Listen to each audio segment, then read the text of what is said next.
यस्य स्वयं स्वभावाप्तिरभावे कृत्सनकर्मिणा तस्मै संज्ञानरूपाय नमोस्तु परमात्मने।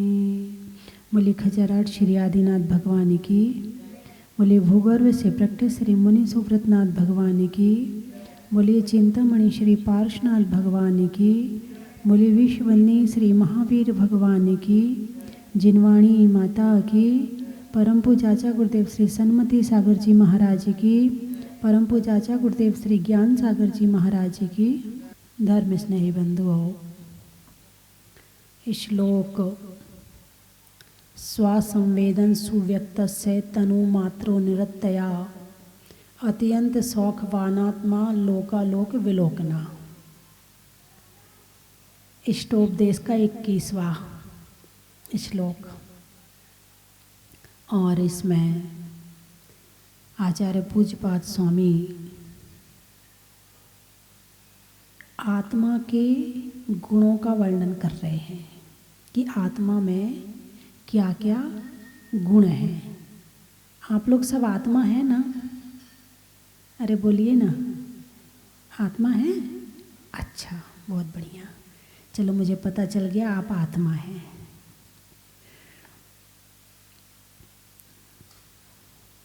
अनुभवशील है आत्मा, शरीर प्रमाण है आत्मा, निरत्यय अविनाशी है आत्मा। आत्मा कैसी है? अरे बोलिए ना, अविनाशी है। आत्मा का कभी नाश होता है? अच्छा, जब लोग मर जाते हैं तब क्या होता है? अच्छा, शरीर का नाश होता है, आत्मा का नहीं होता। ओहो, बड़े ज्ञानी लोग बैठे हैं। अविनाशी यानी आत्मा के अंदर एक गुण ये भी है कि उसका कभी भी नाश नहीं होता है। यदि आत्मा का अविनाशी गुण ना हो तो क्या हो? विचार करो। प्रत्येक आत्मा के एक एक गुण पर चिंतन करना चाहिए। करीब 3 दिन से चर्चा चल रही है केवल आत्मा के गुणों पर। और 3 दिन क्या, यदि सारी जिंदगी भी चलती रहे तो भी ये चर्चा समाप्त होने वाली नहीं है। चर्चा आप भी करते हैं, लेकिन आप जो चर्चा करते वो केवल पुद्गल की होती है। सपना देखते हैं पुद्गल का, चर्चा करते हैं पुद्गल की, संभाल करते हैं पुद्गल की, कमाते हैं पुद्गल को, खर्च करते हैं पुद्गल को। पुद्गल के अलावा सोच ही नहीं है आत्मा तक। और यहाँ आचार्य पूज्यपाद स्वामी आत्मा के विषय में बताते हैं कि आत्मा अविनाशी है। यदि बाई चांस आत्मा के अंदर ये अविनाशी गुण ना होता तो क्या होता? इसी जन्म में जन्म हुआ आत्मा का और इसी जन्म में मर गई, नाश हो गया। अब अगला जन्म कहाँ बचा? जैसा अभी बताया आपने कि आज भाई साहब का जन्मदिन है। ये जन्मदिन किस हिसाब से आया? ये जन्मदिन आत्मा का है या शरीर का है? आपसे चर्चा करती हूँ। ये जो जन्मदिन है किसका है? आत्मा का है या शरीर का है? अरे बोलिए ना, आत्मा ने जन्म लिया था या शरीर ने जन्म लिया था? भाई आत्मा तो अविनाशी है, इसका ना तो जन्म होता है ना इसका मरण होता है। तो फिर जन्म हुआ किसका? शरीर का जन्म। आत्मा ने इस तारीख को शरीर ग्रहण किया था। नहीं, शरीर ग्रहण नहीं किया था, इस दुनिया में प्रवेश किया था, मतलब बाहर आए थे। मतलब आत्मा ने शरीर में प्रवेश कब किया था इसकी तारीख समय निश्चित नहीं है, क्योंकि माँ को भी नहीं पता चलता है कि पेट में जीव कब आ गया है। ये तो तब पता चलता है जब कुछ समय बीत जाता है, उसके बाद मालूम होता है महीने भर बाद कि हाँ भाई जीव गर्भ में आ गया है। और बाकी तो जो ये जन्म है ये तो बहुत 9 महीने बाद की चीज़ है, 9 साढ़े 9 महीने बाद की चीज़ है, यही है ना। तो जन्म किसका होता है? शरीर का, आत्मा का नहीं। यदि आत्मा का जन्म हो मानोगे तो फिर आत्मा का विनाश भी मानना पड़ेगा, आत्मा का मरण भी मानना पड़ेगा। यदि आत्मा का जन्म मानोगे तो आत्मा का मरण भी मानना पड़ेगा।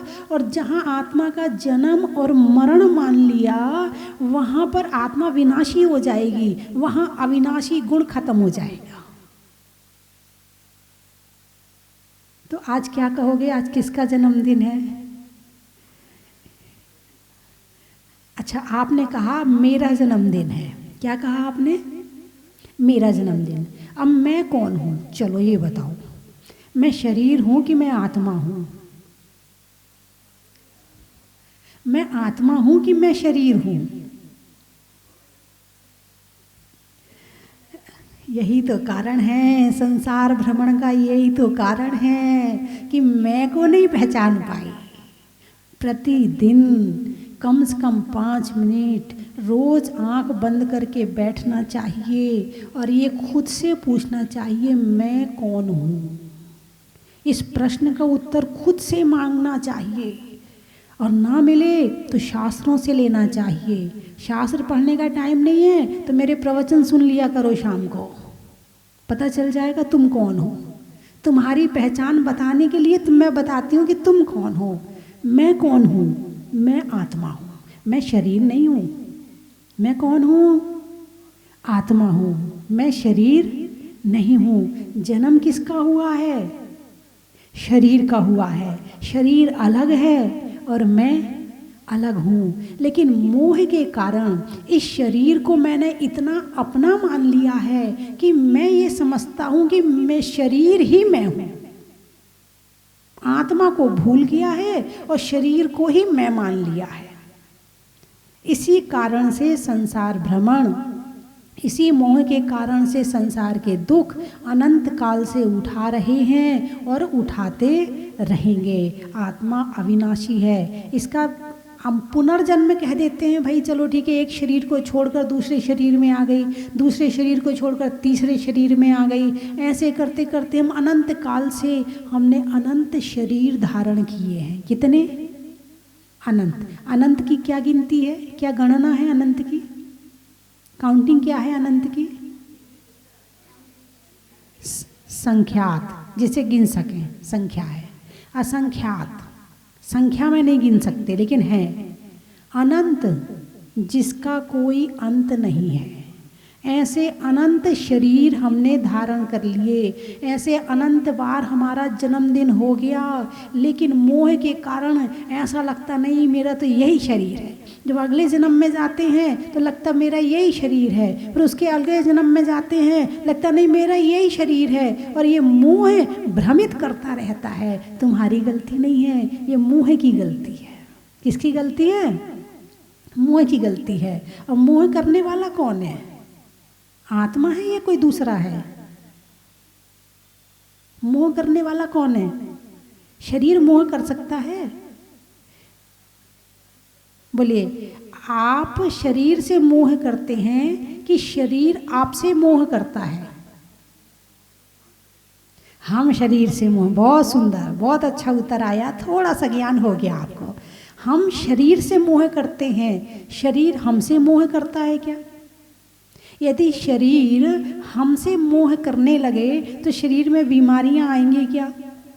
नहीं आएंगी। कहेगा क्यों परेशान करें शरीर को, हैं? तो शरीर की परिणति अपनी अलग चल रही है और आत्मा का परिणमन अलग चल रहा है। दो चीज है। शरीर का परिणमन शरीर में और आत्मा का परिणमन आत्मा में। समय एक है, काल एक है, स्थान एक है, दोनों एक ही प्रदेश पर रह रहे हैं, दोनों सब कुछ एक काम कर रहे हैं, लेकिन परिणमन दोनों का अलग अलग चल रहा है। अब मुझे ये बताओ, जो बचपन होता है वो शरीर का होता है या आत्मा का होता है? शरीर का होता है। जवानी होती है वो शरीर की होती है, बुढ़ापा होता है वो शरीर का होता है। ठीक है ना? बचपन, जवानी, बुढ़ापा किसका है?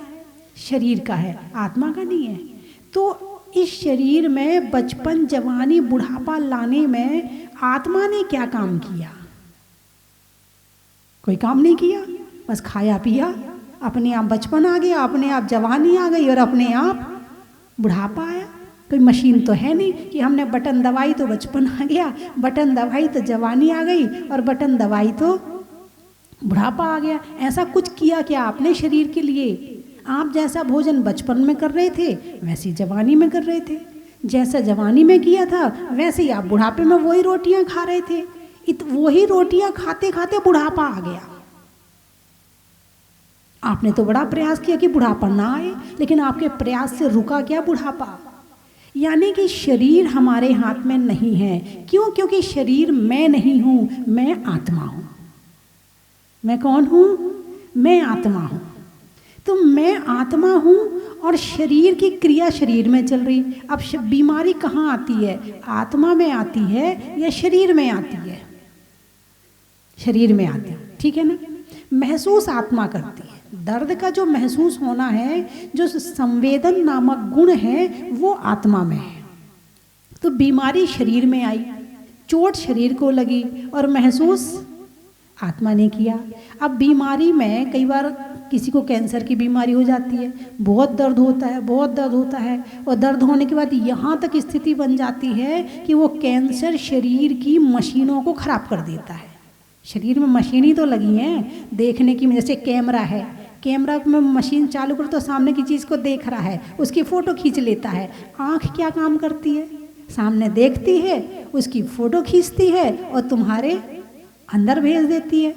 कान क्या काम करते हैं? बाहर की आवाज़ सुनते हैं और तुम्हारे अंदर भेज देते हैं। टेप रिकॉर्ड क्या काम करता है? यही काम करता है। तो ये मशीन ही हुई ना। इसी मशीन को देख करके तो वो मशीन बनाई गई है ना। तो कान से सुना और अंदर चला गया। तो वो कैंसर की बीमारी ने क्या किया? अंदर की शरीर की मशीनों को खराब कर दिया। और जब शरीर की मशीनें खराब हो गई, शरीर की मशीनें बंद हो गई, अब आत्मा यहाँ नहीं रहेगी। आत्मा उस शरीर को छोड़कर चली जाएगी। तो कैंसर से किसी किसी का मरण हो जाता है। तो जब तक आत्मा शरीर में थी तब तक तो ये सब चल रहा था। दवाई ला दो, इंजेक्शन लगा दो, सब चल रहा था। और जैसे ही शरीर से आत्मा निकली, अब शरीर को दर्द हो रहा है क्या? बोलिए, अब शरीर को दर्द हो रहा है क्या? नहीं हो रहा। क्यों? क्योंकि संवेदन नामक सुख दुख भोगने का गुण जो है वो आत्मा में है, शरीर में नहीं है। तो शरीर का परिवर्तन शरीर में होता है और आत्मा का परिवर्तन आत्मा में होता है। आत्मा का परिवर्तन भाव रूप होता है और पुद्गल का परिवर्तन द्रव्य रूप होता है। हम सोच ही तो सकते हैं, भाई सामने वाला बेटा है तुम्हारा, पढ़ता नहीं है। अब पढ़ना नहीं पढ़ना ये उसका अपना कर्म है, उसका अपना दिमाग है, अपनी उसकी रुचि है, ये उसके ऊपर है। और हम सोचे जा रहे, इतना सोच लिया कि डिप्रेशन में आ गए। जैसे हम अपने बेटे के लिए कुछ नहीं कर सकते, केवल सोच सकते हैं, ऐसे ही शरीर के लिए हम सोच सकते हैं, कर कुछ नहीं सकते हैं। अपने बेटे के लिए क्या कर सकते हो? ट्यूशन लगा दोगे, अच्छे स्कूल में भर्ती करवा दोगे, यही कर सकते हैं ना। उसके लिए अच्छा ट्यूटर लगा दोगे, तुम खुद भी पढ़ाने की मेहनत करोगे, इतना ही तो कर सकते, इससे ज़्यादा तो कुछ नहीं कर सकते हो। उसके आगे तो उसका भाग, उसका अपना कर्म काम करेगा ना। तो बस तुमने सामने वाले के लिए इतनी मेहनत करी। अच्छा, हम इस शरीर के लिए क्या कर सकते हैं? इस शरीर को भोजन करवा देते हैं। इस शरीर में बीमारी हो जाए तो दवाई खा लेते हैं। क्रिया वही है जो पर में हो रही है, वही शरीर में हो रही है। मैं शरीर नहीं, मैं आत्मा हूँ। तो भाव रूप में जब वो सुख दुख का वेदन करता है तो फिर क्या होता है? उसकी चिंता करता है। और चिंता करता है, जैसे तुम अपने बच्चे की चिंता करते वैसे शरीर की भी चिंता करते हो। इसका मतलब अलग हो गया। ये सारी बातें बताने का मतलब है शरीर अलग है और आत्मा अलग है। तो आत्मा का गुण है अविनाशी। कौन सा गुण है? अविनाशी। इस शरीर में है तो इस शरीर की चिंता कर रहे हैं। अगले शरीर में जाएंगे, अरे बोलिए ना, तो अगले शरीर की चिंता करने लगेंगे। उसके अगले शरीर में जाएंगे तो उसकी चिंता करने लगेंगे। इस परिवार में रहेंगे तो इस परिवार की चिंता, अगले परिवार में जाएंगे, एक बच्चा मिला करीब, अब तो वो बहुत बड़ा हो गया, शादी वादी भी हो गई होगी उसकी, तो उसकी मम्मी उसको लेकर के आई, बोले माता जी इसको हम अकेला नहीं छोड़ सकते, करीब 8-10 साल का लड़का था, बोले इसको हम अकेला नहीं छोड़ सकते। मैंने कहा क्यों? बोले जैसे ही ये अकेला होता है ये नदी के किनारे उस पार जाने का प्रयास करता है। भाई क्यों जाना चाहता? ये कहता है कि इसकी उस पार जो है, नदी के उस पार इसकी पत्नी रहती है, उसके बच्चे रहते हैं और उसका मकान है, वो उसका ऐसा मकान है, ये पिछले जन्म में मछुआरा था और जो है जिस समय पर वो नाव चला रहा था तो एक डाकू उस पार होने के लिए उसकी नाव में बैठ गया और वो पार हो रहा था, इतने में पीछे से पुलिस आई और पुलिस ने गोली चलाई, और पुलिस ने गोली चलाई तो वो डाकू को ना लग के वो मछुआरे को लग गई। ये सारी बात बताता है। फिर हमने पुलिस में जाके रिकॉर्ड देखा कि भाई ऐसा हुआ था क्या, तो वहाँ भी ये है कि वहाँ ऐसा हुआ था। तो ये इसको जरा सा छोड़ दो तो वो वहाँ जाने का प्रयास करता।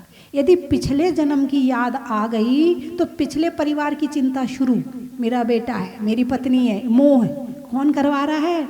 मोह करवा रहा है। किससे करवा रहा? आत्मा से करवा रहा है ना। और मोह ना हो तो भगवान बन जाए, चिंता ही नहीं किसी की। अब वो बच्चा जैसे जैसे बड़ा हुआ, अब धीरे धीरे सब भूलता गया। अब जिस परिवार में रह रहा है उसकी चिंता शुरू कर दी उसने। अब ये मान लो किसी और परिवार में जाएगा तो उसकी चिंता शुरू कर देगा। तो मोह, ये भटकन क्यों है?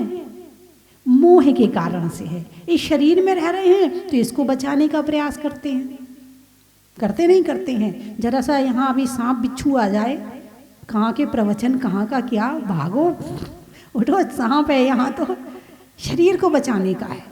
जरा सा खतरा हो, कहीं जा रहे हो और वहाँ सूना रास्ता हो, वहाँ कुछ ना हो तो ऐसा डर लगता है, हे भगवान कुछ हो ना जाए, हे भगवान कुछ हो ना जाए, नमो अरिहंताड़म नमो सिद्धाड़म नमो हरिहरम।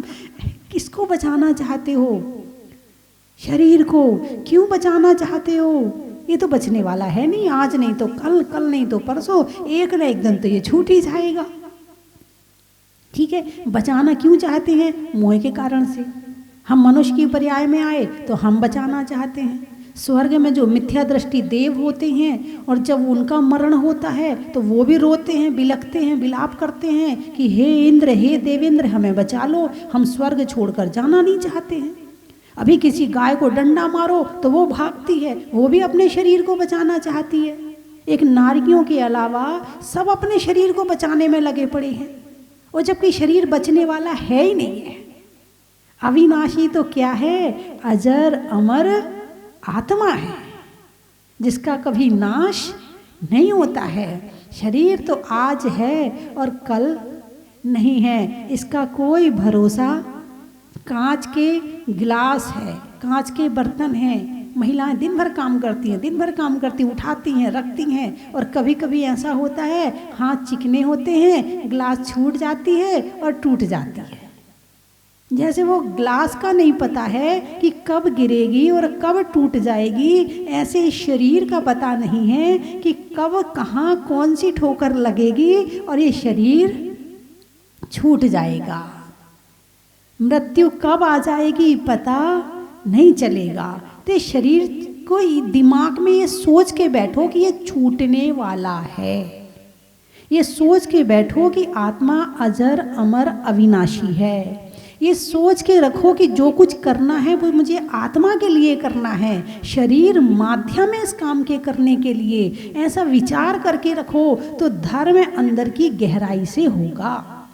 और जब तक हम शरीर को अपना मानते रहेंगे तब तक धर्म में मन लगने वाला नहीं है। धर्म में मन नहीं लगने का कारण क्या है? मंदिर में मन नहीं टिकता है, माला में मन नहीं टिकता है, स्वाध्याय में मन नहीं लगता है। क्यों? क्योंकि पुद्गल के मोह में भरे पड़े हैं।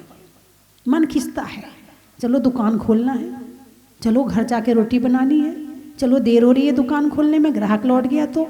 यानी सारी की सारी चिंता केवल केवल पुद्गल की रहती है, आत्मा की नहीं रहती है। इसलिए मंदिर में 10 मिनट बैठना मुश्किल लगता है और दुकान में 10 घंटे भी कम लगते हैं।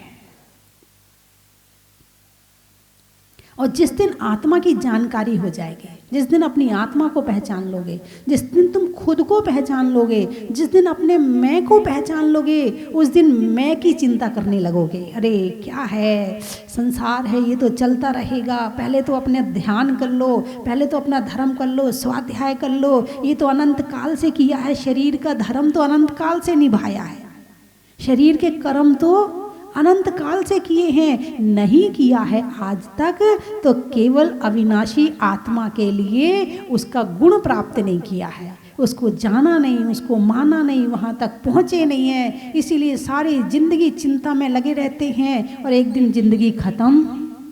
बचपन में भी चिंता थी, मुझे अच्छे नंबर लाना है, अच्छी पढ़ाई करनी है, थोड़े से बड़े हुए तो मुझे डिग्री चाहिए, थोड़े और बड़े हुए तो अच्छे नंबर लाऊं ताकि नौकरी अच्छी मिल सके, नहीं तो व्यापार करना पड़ेगा, कुछ ना कुछ चिंताएं रहती हैं। उसके बाद थोड़े और बड़े हुए, शादी हुई तो घर गृहस्थी की चिंता हो गई, कमाई की चिंता हो गई, थोड़े और बड़े हुए तो बच्चों को पढ़ाने की चिंता हो गई, थोड़े और बड़े हुए तो बच्चों की शादी की चिंता हो गई, थोड़े और बड़े हुए तो उनकी बहुओं की चिंता हो गई, थोड़े और बड़े हुए तो बहुओं से लड़ाई की चिंता हो गई, बेटे की बात नहीं मानने की चिंता हो गई, थोड़े और बड़े हुए तो फिर बुढ़ापे की चिंता हो गई, और चिंता चिंता में सारी जिंदगी निकल गई। जिसकी चिंता करनी थी उसकी तो आज तक करी नहीं, उसकी तरफ तो नजर ही नहीं गई चिंता करने की, और जिसकी नहीं करनी थी उसकी 24 घंटे उसी में डूबे पड़े रहे। ये मंदिर क्यों बनाए हैं, ये प्रवचन क्यों होते हैं, ये शास्त्र किस लिए हैं, ये जिनवाणी माँ क्या कहती है, क्या कह रही है, हमें हमारी कहानी बता रही है, हमें हमारी आत्मा की याद दिला रही है कि जागो, जब जागे तभी सवेरा। अभी जाग गए हो, 1 मिनट मरण के 1 मिनट पहले भी जाग गए तो भी समझ लो बहुत बड़ी बात है। और फिर तो अभी आप ऐसा है कि अभी तो आपकी बहुत भविष्य है आपका, और आप बहुत कुछ कर सकते हो। और जिसने अपनी आत्मा को नहीं जाना, केवल शरीर के स्तर पर जिंदगी खत्म कर दी। भाई पशु हैं, पशु कौन से स्तर पे जीते, आत्मा के स्तर पे या शरीर के स्तर पे? अरे बोलिए ना, शरीर के खाना पीना सोना उठना बैठना चलना लड़ना भिड़ना, हो गई जिंदगी खत्म। और वही काम मनुष्य कर रहा, उसने भी वही सब कुछ किया, उसने आत्मा को नहीं जाना। तो पशु की जिंदगी में और मनुष्य की जिंदगी में क्या अंतर रहा? नहीं, मैं आपके लिए नहीं कह रही, अनंत प्राणी है, अनंत जीव हैं। भटकने का कारण यही तो है। भगवान की प्रतिमा के दर्शन करने जाते हो, क्या दर्शन करते हो भगवान के? भाई दर्शन से किसी भी चीज़ को देखते हो तो विचार तो आते ना। किसी की नई गाड़ी देखते हो, विचार आया? तुम्हारे दुकान के सामने से हाथी निकलता है, विचार आया? अरे क्या बड़ा सा लग रहा है, बढ़िया हाथी है। कोई छोटा, अरे ये तो बच्चा है। कोई बूढ़ा है, अरे इससे तो चला भी नहीं जा रहा। किसी भी वस्तु को देखते हो, विचार आते कि नहीं आते? भगवान को देख करके आपके क्या विचार आते हैं? कभी चिंतन किया? नहीं। वो घर के विचारों से भरे पड़े रहते हैं। अब मंदिर जाके वो बचपन में नमोकार मंत्र सिखा दिया था, तो नमो रिहंताणम नमो सिद्धाणम जय हो भगवान, चले भगत जी। भगवान की आत्मा को देखने के लिए हम जाते हैं। भगवान के प्रतिमा में जो प्रतिमावान हैं उनको देखने के लिए जाते। भगवान, आप भगवान कैसे बने? भगवान, आप भगवान क्यों कहलाते हो? आपके भगवान बनने का कारण क्या है? भगवान, हम आपके सामने हाथ क्यों जोड़ते हैं? हम आपके सामने सिर क्यों झुकाते हैं? आपकी आत्मा मेरी आत्मा एक जैसी है, लेकिन मैं आपके सामने रोज रोज चला आता हूँ और हाथ जोड़ता हूँ, और आप आराम से ध्यान में बैठे रहते। क्या करते हो ध्यान में भगवान जी? कभी बातचीत करी भगवान से? नहीं करी। भाई यही तो, मंदिर तो गए, जौहरी की दुकान में तो गए, मगर हीरा लेकर नहीं आए हैं। दुकान में भाई आप किसी सब्जी वाले की दुकान में जाते, क्यों जाते हो? सब्जी लेने। कपड़े वाले की दुकान में जाते हो, कपड़ा लेने। हैं, ज्वेलरी की दुकान में जाते हो, ज्वेलरी लेने के लिए। मंदिर क्यों जाते हो? अरे बोलिए ना, मंदिर क्यों जाते हो? ये ही नहीं पता है, बाकी सबको पता है। पुद्गल की तो पूरी जानकारी है, लेकिन आत्मा की कोई जानकारी नहीं है। ये स्टोपदेश का 21वां श्लोक इतना मार्मिक है कि हमें हमारी आत्मा की याद दिलाता है कि आत्मा अजर है, अमर है, अविनाशी है। अजर का क्या मतलब होता है? जर यानी शरीर, जर यानी जरा यानी बुढ़ापा, जर यानी शरीर। जर जोरू और जमीन लड़ाई के 3 कारण हैं। जर यानी शरीर, अपने लिए लड़ते हैं, अपने अहंकार के लिए लड़ते हैं। जोरू यानी पत्नी के लिए लड़ते हैं, और जमीन यानी जमीन से संबंधित जितनी वस्तु है उनके लिए लड़ते हैं। तो जर यानी शरीर। भगवान अजर हैं। कैसे हैं? अजर हैं, शरीर रहित हैं, अमर हैं। उनका जन्म मरण समाप्त हो गया है, और अविनाशी हैं। उन्होंने जो अविनाशी आत्मा है उसके वास्तविक स्वरूप को प्रकट कर लिया है, इसलिए वे उनका अविनाशी जो गुण है वो प्रकट हो चुका है, और अभी हम जन्म मरण के चक्कर में पड़े हुए हैं। तो हे भगवान, जैसी आपकी आत्मा है वैसी मेरी आत्मा है। जरा भगवान से बातचीत किया करो मंदिर में जाकर के। यदि अपने बेटे की फ़ोटो देखो, बेटा घर में नहीं है, पढ़ने के लिए गया है, और बेटे की फ़ोटो देखते तो कुछ कुछ विचार आते कि नहीं आते? आते हैं। अरे यहाँ ऐसा खेलता था, उससे खेलता था, ऐसा करता था। आते विचार नहीं आते हैं? और भगवान को देख के कोई विचार नहीं आते हैं, दिमाग बंद हो जाता है। भगवान से बातचीत करने के लिए ज्ञान चाहिए। क्या चाहिए? ज्ञान चाहिए, और वो ज्ञान उपदेश से मिलेगा, वो ज्ञान शास्त्रों से मिलेगा। तो प्रवचन सुनोगे तब तो मिलेगा। प्रवचन के समय पे ऐसा लगता है टाइम हो रहा, दुकान खोलने का टाइम है, नहीं बस हो गया टाइम, अब हम नहीं बैठ पाएंगे, चलो उठ, तू भी उठ। नहीं, आपकी बात नहीं कर रही हूँ। यानी जब तक आत्मा को नहीं जानोगे तो पुद्गल जरूरी लगेगा, और जिस दिन आत्मा को जान लोगे, मैं 10 बजे के पहले दुकान नहीं खोलूँगा, जब तक प्रवचन ना सुन लूँ तब तक दुकान नहीं खोलूँगा। घर आते हैं, यदि आत्मा को जानोगे तो सबसे पहले पारस चैनल लगा के और प्रवचन लगाओगे, और आत्मा को जो नहीं जानता है, ये ज़रा न्यूज़ लगा दे, ये ज़रा ये लगा दे, या लाल रिमोट दे मैं लगा लूँ। घर में जाके कौन कौन सा चैनल देखता है ये उससे पता चल जाता है। मतलब ज़्यादा पूछने की ज़रूरत नहीं है। आप कौन सा चैनल देखते हैं टीवी में? मैं कौन कौन से चैनल आते हैं? एक तो न्यूज़ चैनल मान लो, पारस चैनल जिनवाणी तो है ही, एक तो न्यूज़ चैनल हो गया, और इसके अलावा स्टार प्लस और सोनी, अच्छा, और जी टीवी। मतलब इनमें से आपको आपकी बुद्धि को पकड़ने के लिए, आपके सोच, आपके विचार, आपकी रुचि, आपकी पसंद को पकड़ने के लिए आपसे पूछने की ये ज़रूरत नहीं है कि आपको क्या पसंद है। आप केवल इतना पूछ लें आपसे, आप कौन सा चैनल देखते हैं, बस पता चल जाएगा कि आप क्या हो। बात समझ में आई कि नहीं आई है? जैसे कोई व्यक्ति बीमार है, कैसे पता चलेगा? उसके पलंग के पास के टेबल में दवाइयाँ रखी हैं। कौन सी बीमारी है, थोड़ा और पढ़ा लिखा हो तो पलंग के पास में कौन सी दवाइयाँ रखी हैं उससे देख के पता चल जाएगा कि इसको कौन सी बीमारी है। ऐसी तुम्हारे दिमाग की बीमारी है या नहीं है वो तुम्हारे चैनल से पता चल जाएगा। तो इसीलिए यदि आत्मा में रुचि है, भाई जरा प्रवचन लगा दे। आज दिन भर से कोई प्रवचन नहीं सुने, नियम तो होना चाहिए कि दिन भर में एक प्रवचन जरूर सुनेंगे।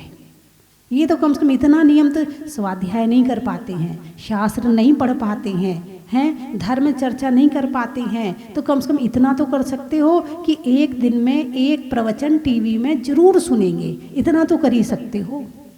कहीं ना कहीं आत्मा की बात तो आ ही जाएगी।